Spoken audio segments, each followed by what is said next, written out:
Okay, so we are here. We're live.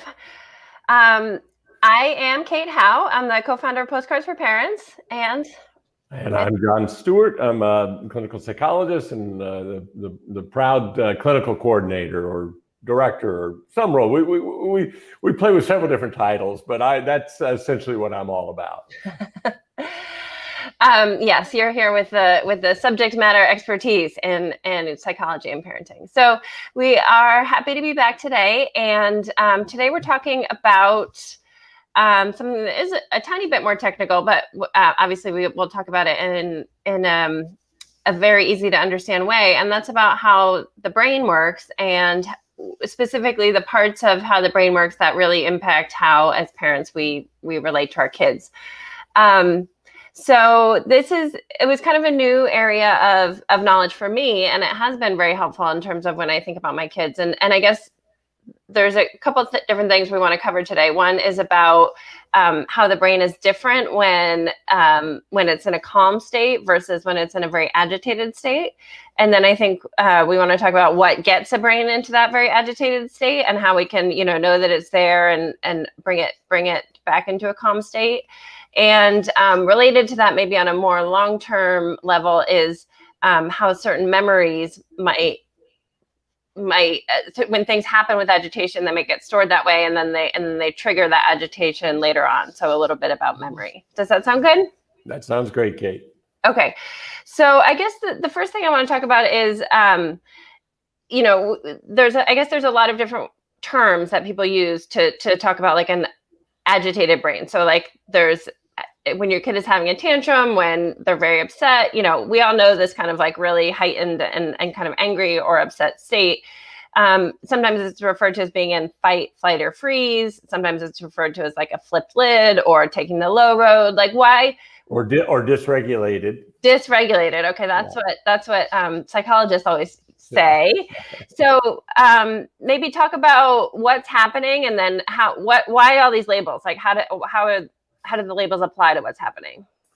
Yeah, I mean, there are various levels that we can go in understanding this, and I want to provide one that's useful, that doesn't take us into the weeds too deep. And the fact is that if we go in the weeds too deep, we can get out of my range of knowledge with respect to neurosciences. But I think that if we understand that the brain is very complex, it's evolved over many, many years, and that different regions of the brain have different responsibilities. They function in different ways. And one of the most common ways of understanding the brain, just in very gross kind of anatomical terms, is what's referred to as the hand model. And the hand model means that you've got this lower brain, which we call the brain stem, and maybe the limbic system, the lower part of the brain. You have inside here, you have midbrain, and we're going to talk about midbrain as being related to something called the amygdala and something called the hippocampus. And then you have the upper brain, which right here at the very front is a key part for emotional regulation, for integration of information and emotion in a lot of ways. That's called the prefrontal or medial prefrontal cortex, right in this range. So if we think about that, we then also have to think about the fact that the brain has a left and a right. I'm not certain if I can get my fingers to split there, but there is a left and there's a right, and that the left and the right hemispheres have largely different roles. The whole notion of the impact of kind of the difference between the hemispheres kind of comes in and out of vogue in the sciences. There was a point when it was thought to be, just hugely important. And then there was a point where people thought, geez, we're making more of this than we should. And now it's kind of come back in to being recognized as very much an important consideration. And in gross terms, we think about the left hemisphere as being associated, and left upper, not the lower, but the left upper hemisphere as being more associated. And when I say lower, not the brain stem, but above the brain stem. The left is associated with rationality, logic, language. And I think Siegel says that the left brain loves the fact that all of those start with an L. Right. The left brain likes organization, it likes logic. To be coherent and logic. I left that one out, didn't I? So yeah, the left brain loves all that stuff, and that's how it operates. And then there's the right hemisphere, which is much more about feelings, emotions. It's about sensations. It is about it's where an enormous amount of our decision making plays out that we don't even understand how it's playing out. It is where we have reactions to things. We don't know why we have reactions to things. Why are we attracted to this and not attracted to that? There's just a huge amount of processing that's going on, and it would be completely ill-advised to think about the left brain with its logic and language and linear ways of function as being the really bright side, and the right hemisphere being it's a lot of emotion. Because on that right side is where enormous amount of creativity plays out. There's great wisdom in the right hemisphere, but it is distinct from the left hemisphere. So we've got the upper brain, we've got the lower brain, we've got the left, and we've got the right. Okay. Now, when we did the hand model, one of the things right here in the middle is the amygdala. And the amygdala, it's almond shaped. That's where amygdala comes from, is the word almond. It's relatively small, kind of the size of an almond. But if we understand that virtually all sensation comes up from the lower brain, it almost all comes up from the lower brain. So just to stop there, so when you say all sensation, so that's basically like all the senses that come into your eyes, everything that you hear, everything that you're gathering from the environment comes up through your, so it doesn't go straight here. It does not go straight here. It comes from the lower brain and goes to the amygdala. And the amygdala makes, and this is a little bit of an oversimplification, but I think it's still very, very useful. The amygdala makes a determination about whether or not to process that data that's coming in from the senses on an upper brain level, which will involve, thinking about things logically, linear, being able to be strategic and all those kinds of things, being able to anticipate, what the outcome of this or that might be. The upper brain, or is it going to be sent and processed down by the lower brain? The lower brain we oftentimes refer to as the reptilian brain. The reptilian brain, essentially meaning that reptiles, they essentially just have the reptilian brain. They don't have any of this upper stuff. And so, one of the things that can be kind of fun in dealing with kids, in helping them learn to accept both themselves and their parents in their less than perfect moments, is the whole idea of saying, I just let the lizard out, man. I am so sorry. Or, careful, I think I hear your lizard rumbling there. That playfulness can be a very useful way to kind of quiet an erupting central nervous system. Not always, but in some cases. But so, all right, information comes into the amygdala and a determination is made. Is this something that needs to be managed in a very rapid, powerful way, such as the lower brain's reliance upon fight, flight, and freeze? That's what it's got. That's what the lizard has: fight, flight, and freeze. Or should it be allowed to come up where it's going to take a little more time to process it and to come up with a more strategic kind of response to it? Okay. Well, the dilemma is that the moving into the upper brain for little ones, they don't do it.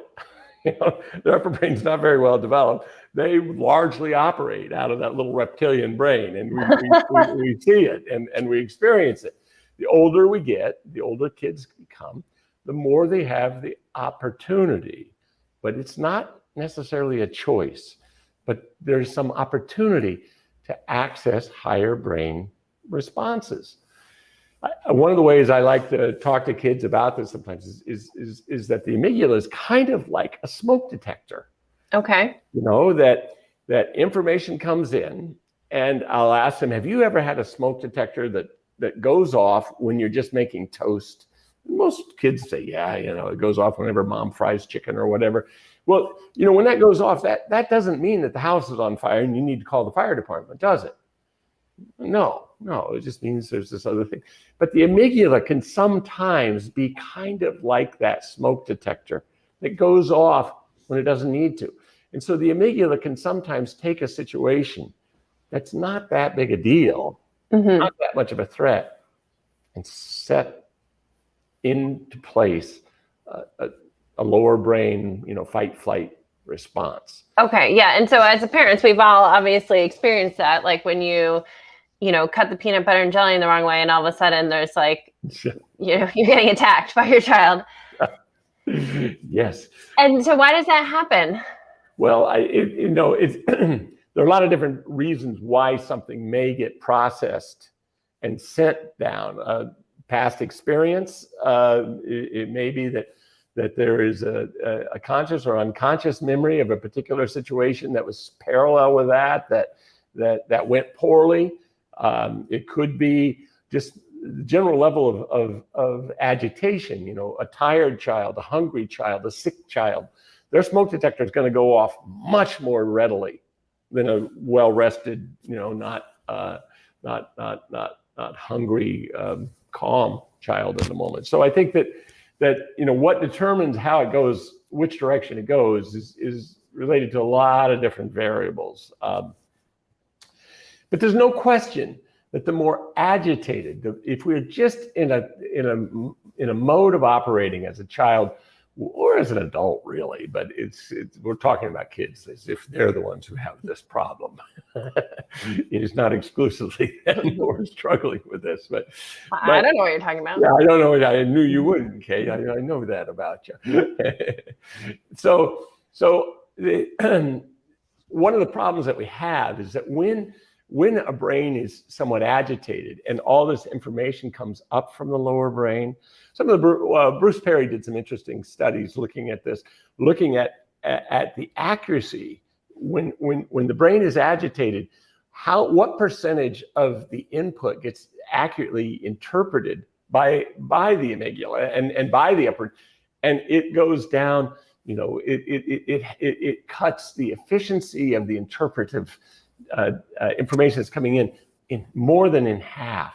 So an already kind of agitated kid is much more likely to misinterpret and to have that smoke detector go off. And when I say a more agitated kid, sometimes those are kids who are agitated by the fact that they just had a fight with their brother. Sometimes they're agitated by the fact that they've grown up in an environment that has very rarely known how to read what their needs are and meet them. So they are in a constant state of readiness, the unexpected, or for things to not go well.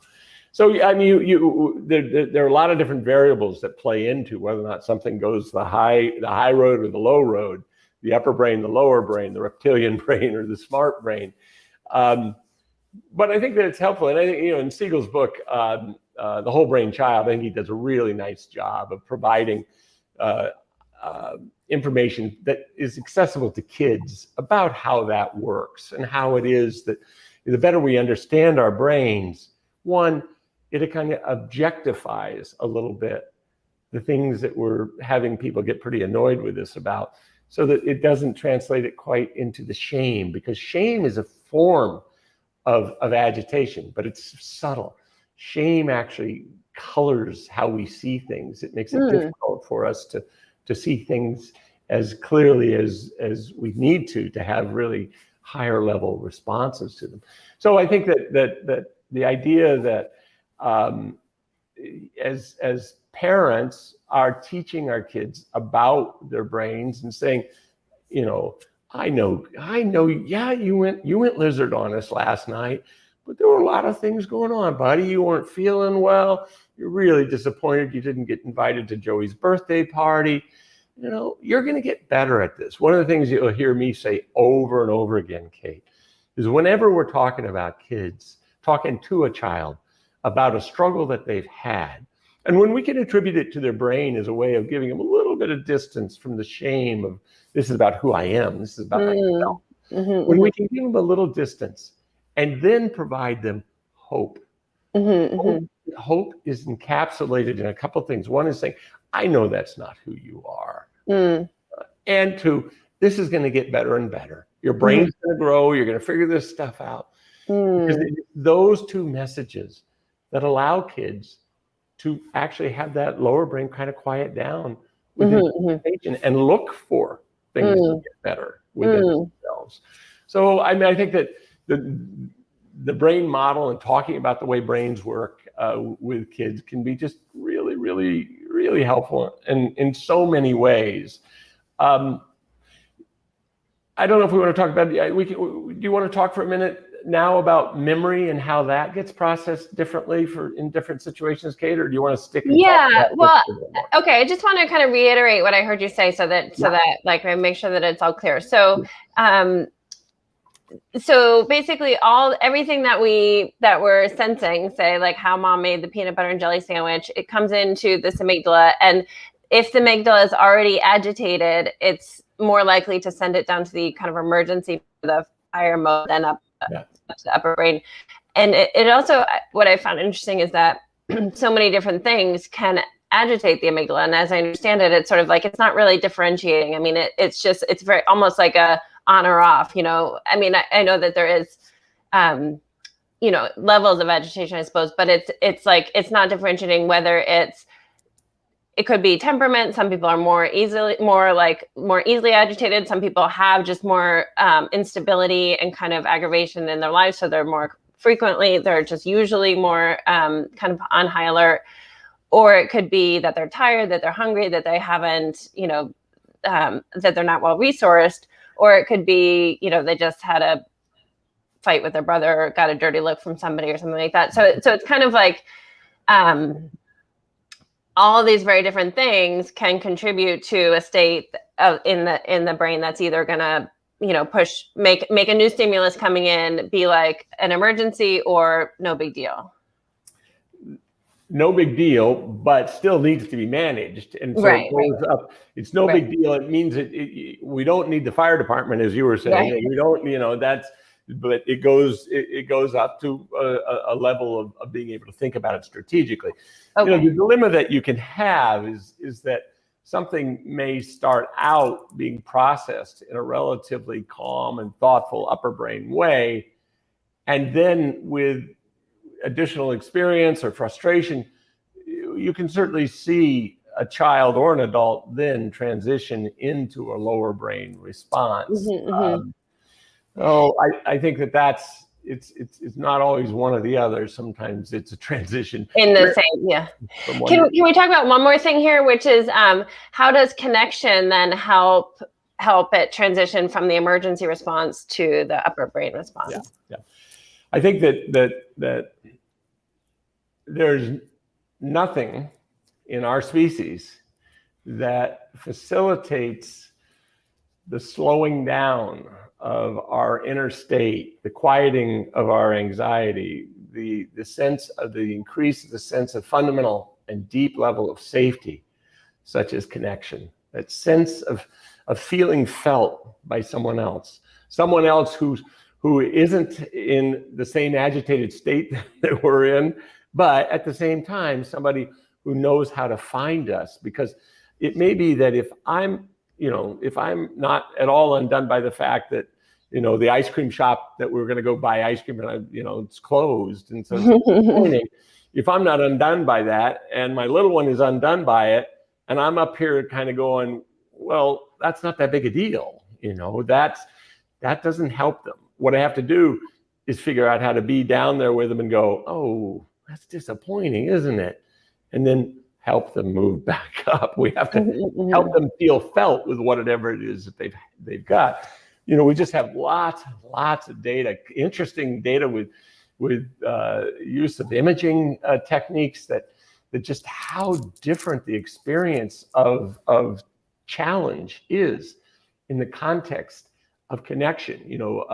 There have been studies where they've had challenging experiences put forth where somebody's holding somebody's hand in a CAT scan, and then when they're not, it's just so much data to show us that it is the presence of another, an attuned other, that is a regulated other. Because certainly the other variable is I can be connected with you by coming towards you, and then I'm agitated and I can take you up too. So, it's not just connection, it's connection with somebody who knows how to connect, who makes you feel felt, and somebody who then has the ability to kind of stay with you with it and help you come back up. Right. Okay. So two things on that. So one is like, if I'm not agitated that the ice cream store is closed, but then I get agitated because my child is having a tantrum, then I'm not really going to help them. Probably not, Kate. Okay. Oh, you have been a mom. Yeah, no. And if I am not agitated the fact that the ice cream store is closed, and I say like, oh, come on, like, it's just, we'll get it later, or you've had too much ice cream anyway, or, stop being such a big deal of it. And, my lack of agitation is not going to help my child either. It's not. There's going to have to be some level of empathic connection with their disappointment. And then after we're with them a little bit, we can then move. One way to think about this is that this stuff gets activated in the right hemisphere. The disappointment is a feeling in the right hemisphere, and it starts charging towards the top because it's been activated by the experience. I think it's Lou Cozolino who talks about this, that the troubling affect comes up on the right, and then if you're lucky, there's somebody there, whether it's a mom, a dad, a therapist, somebody there to help you be able to manage it coming into consciousness. And then with time, once present and once quieted, being able to bring that conscious concern feeling over to the left hemisphere and create a story about it, a narrative. It might be that, oh, you're so disappointed all day at school, you were looking forward to this ice cream and now I don't get to go, buddy. I get it. And yeah, all day I was thinking about having ice cream and now it's not there. Oh, I hate that too, buddy. I hate it. And then they start to quiet a little bit, and you might ask them a question like, what type of ice cream were you going to get? And then they might fall apart again. I was going to get strawberry. Right. Yeah. You've now moved into a language kind of response. Right. And then after they're calm for a little while, you can then take that narrative further into the left hemisphere and go, next time, I guess we got a call before we're going to say we're going to do it. And then maybe let's try, Dairy Queen. They're probably open. And then, now you've moved into creating a narrative that understands the sadness, validates it, and then comes up with a story as to how to help. Yeah. And I think, so something you just said, I think is worth noting, which is, even that, like, oh, you were really thinking about it all day at school. Like, I think, there have been times when I shy away from doing that because I'm like, oh, that's going to upset them even more. But really it is like, you kind of have to go through that upset to get through it, as we've talked about in other. It's not always easy. It's not always easy to do. We went out to dinner on Memorial Day with my daughter and her kids. And we had promised my grandson, who loves boats, we live in Maine and he loves boats, loves to go down and look at big boats. And he's 6 years old and knows more about the Titanic than anyone should know. But we said, we're going to take you to DeMillo's floating restaurant. So it's a restaurant on a big boat. So we got there and we couldn't get in. It was going to be an hour and a half wait. And there was no way in hell we were going to wait for an hour and a half with a 6-year-old and a 4-year-old. So we went and walked to someplace else. But during the whole meal, my grandson just moped. And none of us were really in a very good place to be able to be with him with his sadness. Had we been able to do that better, I know he would have moved through it. Right. But we were too busy trying to figure out what we were going to do instead, and wrangling his sister and all those sort of things, and it just didn't happen. So I mean, there are going to be plenty of times when you're not able to do what you know you need to do, or in retrospect, you needed to do. And, right.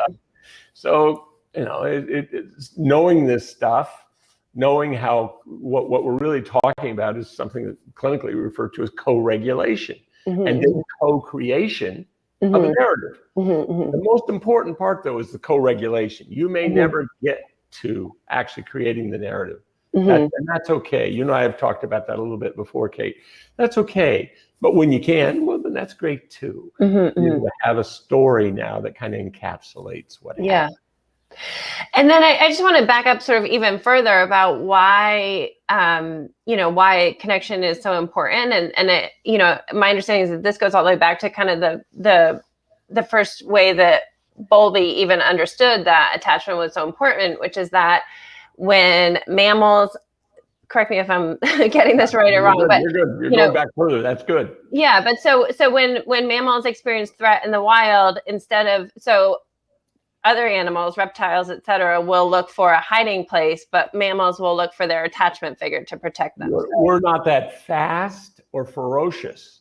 Our adaptive capacities are associated with our ability to band together, our ability to support one another. And so it's deeply ingrained. And then that's tied also back to the fact that many animals come into the world really able to take care of themselves almost immediately.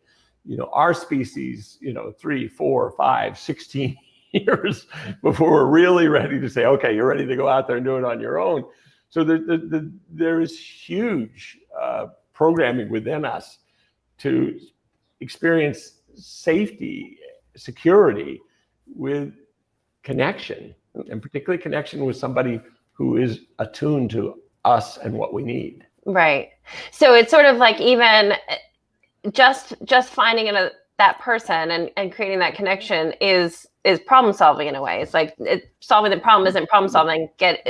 Reestablishing the connection is a problem solving. Yep, that's right. That's right. Yeah.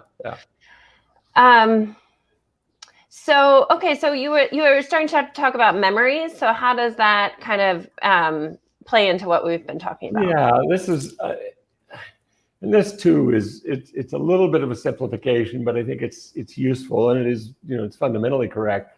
There's a part of the brain that is in that same midbrain region called the hippocampus. And the hippocampus has the responsibility to process memory and to take short-term memory and actually convert it into long-term memory, oftentimes with narrative, not always, but oftentimes with narrative. And that if things come in and we are rattled enough, the brain is in enough of a state of dysregulation at the level of what we think of as being traumatic experience.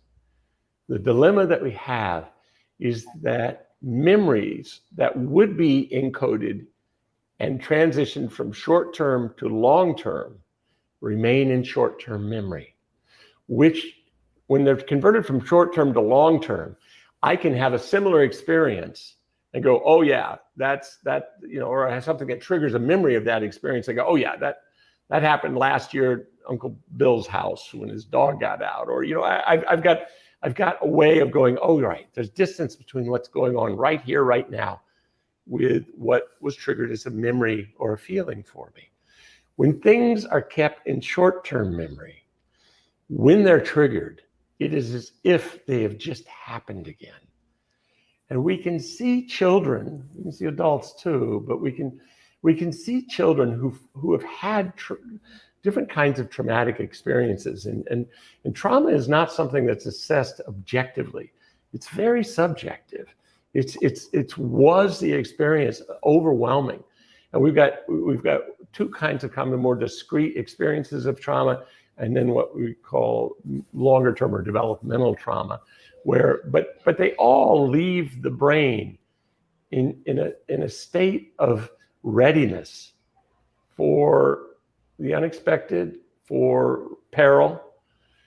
And that if that brain, which is already kind of there, has a memory triggered, that is as if it's just happened. because it's in short-term memory. Well, you have this whole process of really experiencing that trauma within the moment. It's just happened again. And it can be so confusing. It can be so confusing and so maddening sometimes for parents, because it isn't that this does not happen only in clinically diagnosed cases of post-traumatic stress disorder. It can be in a little one that had a relatively, but let's say like a dog bite, that's traumatizing, or they got lost in the clothing rack at the department store, and they spent 3 or 4 minutes not being able to find their mom. So trauma is not just that which we define as, kind of classic post-traumatic phenomena, or things like violence, war. There's a lot of different levels on which trauma can be kind of processed in a way that ultimately creates some difficulties down the road.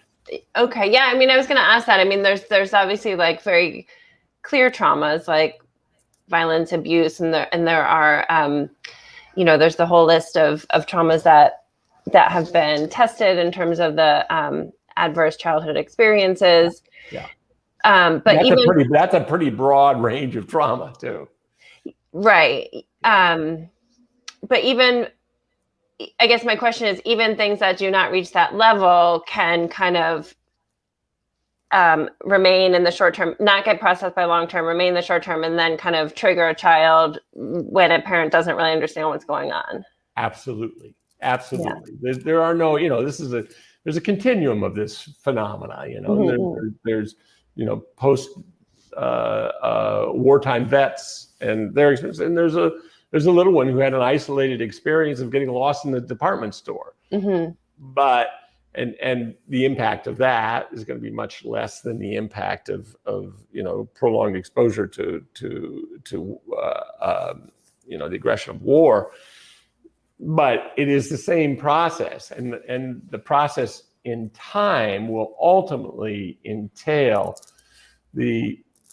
some of what we talked about before, but this is well after. This is not immediately, because the processing of trauma immediately there's been a lot of change in that. There's not much support for the idea that you should be going back and re-experiencing it and creating the narrative in the moment. There's a lot of data that suggests it's best to wait and then have at some later point being able to do that when it's not quite so raw and undoing to the individual. But you can come back and if the little one gets lost, they look around and they can't see you, and then you remember, oh my goodness, that she looked just like she did when we lost her at Neiman Marcus or wherever, and you're able to later say to her, you know what, sweetie, I think when you didn't see mom for those 2 seconds, it reminded you of that, and it made you feel really scared. When you share a story with another and the emotion that's connected to it, that is a way that you tag it in time, because now we remember it together. And that is a way of helping transition it to long-term memory, way of understanding this process. And what do you do if you don't know what traumatic experience is kind of coming up? And that's often the case, more often than not.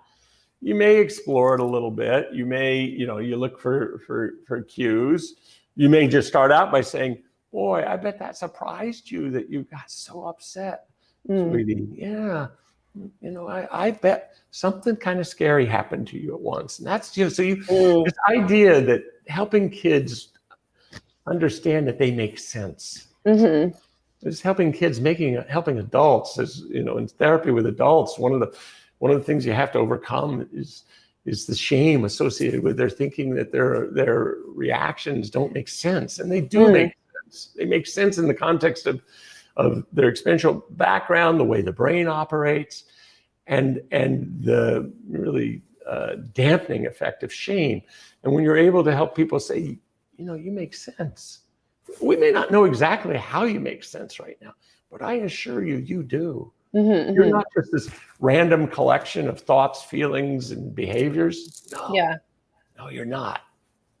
So, for example, one of my daughters just like hugely resisted swim lessons, and we don't, I don't know why that is. Is it so you would kind of just kind of go in to experience the feeling with her and with the assurance that it makes sense in some way? Yeah, you're saying, so you may not know, and I don't know, but you know what? You make sense. There's some reason you're afraid of this. That's okay. I'm not saying you always will be. As a matter of fact, I bet you won't always be.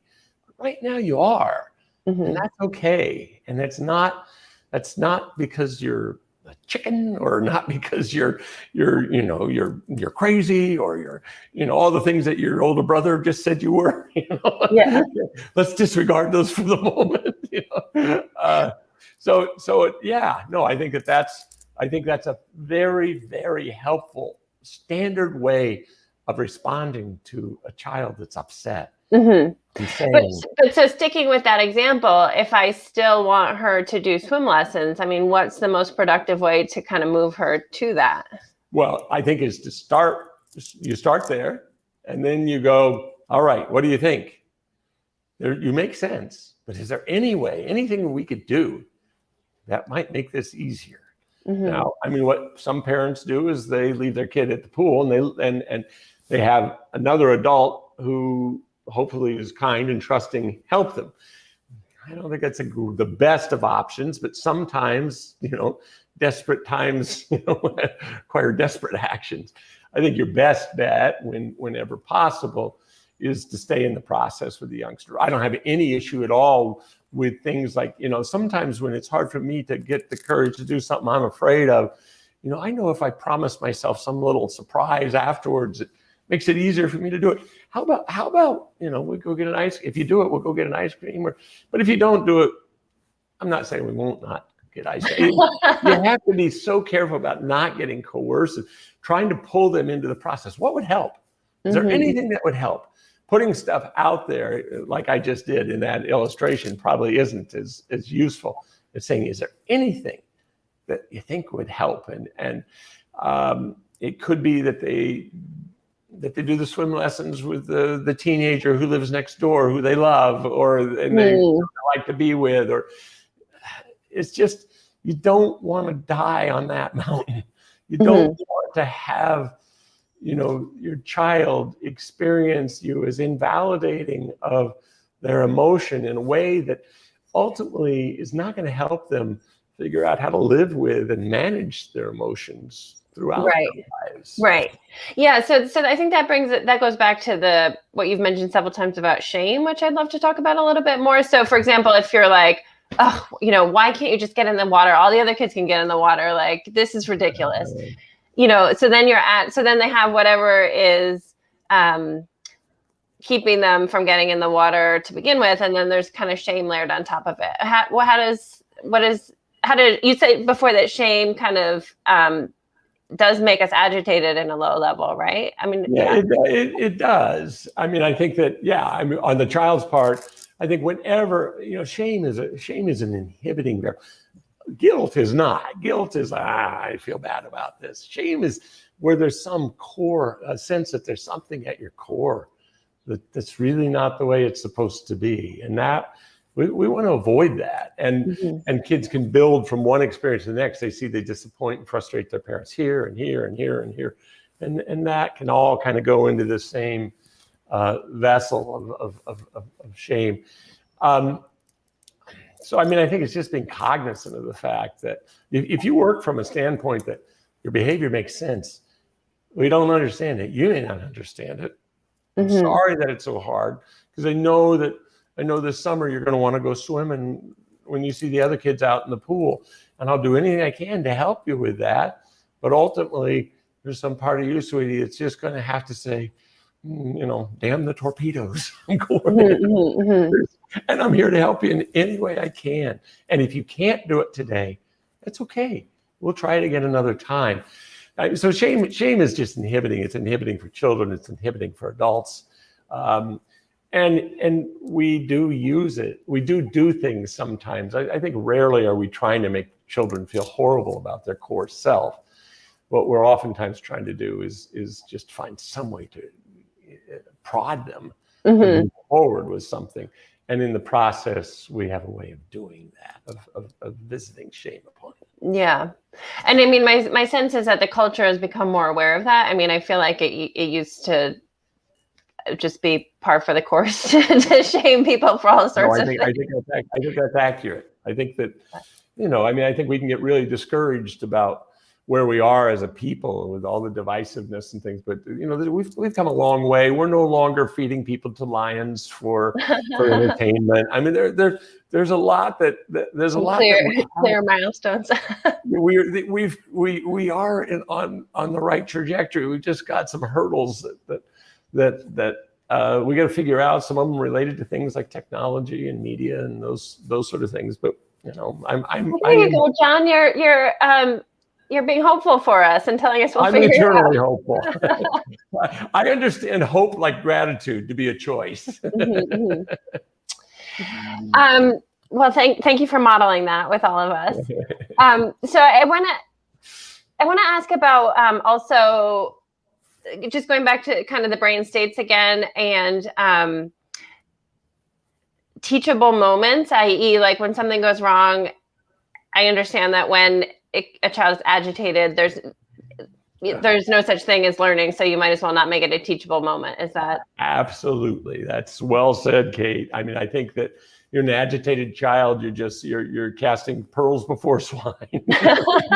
There is no utility in it. And as a matter of fact, the more you're coming at them from your left brain and they're there in the right brain, it's an empathic miss. It will just make them more agitated. Now, if you can help them regulate, and then maybe later that night, or maybe even then, if they're really in a good state, you maybe can talk about it together, but always talking about it in a way that tries to, minimize shame and just says, that objectifies, those things that can be objectified, like a amygdala that got a little sensitized by the fact that you didn't get enough sleep last night, buddy. Those kinds of things. And that's where the use of some of the brain terminology can be really helpful in terms of giving parents a non-shaming way of being able to say, I kept you up until 10:30 last night, and now your smoke detector's going off, even though we're just cooking a little toast, buddy. Interesting. I get it. And then you have to have a pretty sophisticated kid to understand that whole metaphor, but that idea. But that's interesting, because I was thinking, I have found this kind of basic understanding of the brain helpful for me in terms of just interpreting my child's behavior and, what I need to do depending on their state. But, I haven't so much introduced it to them. Do you have specific, do you do it? Yeah, no, I think it's fun. I see, the whole brain child, I think about an 8-year-old can, with help from parents, get through nice diagrams. I think that's a really nice pathway.